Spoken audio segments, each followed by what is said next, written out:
melawai.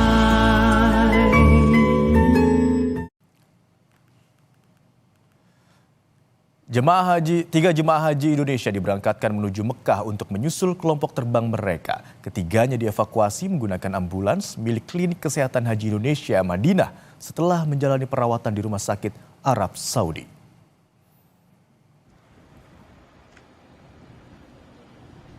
Tiga jemaah haji Indonesia tersebut sebelumnya menjalani perawatan intensif di Rumah Sakit Arab Saudi.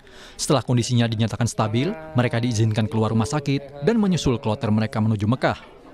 Perjalanan darat menuju Mekah diperkirakan memakan waktu 4 hingga 6 jam.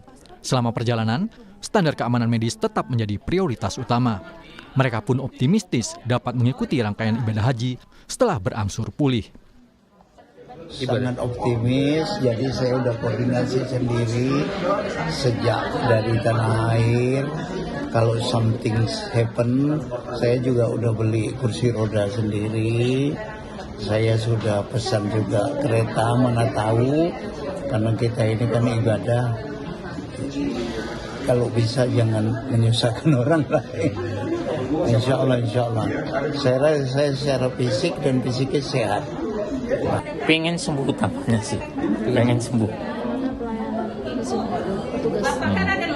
Pelayanan petugas selama di sini gimana, Pak? Maksudnya di rumah sakit, di Madinah.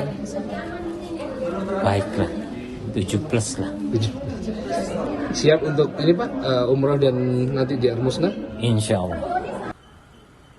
Ambulans tersebut didampingi oleh 1 dokter dan 1 perawat untuk memantau kondisi vital jemaah sepanjang perjalanan.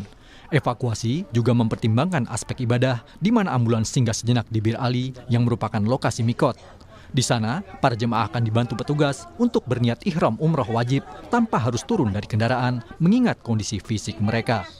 Jihan Novita, Kompas TV, Madinah, Arab Saudi.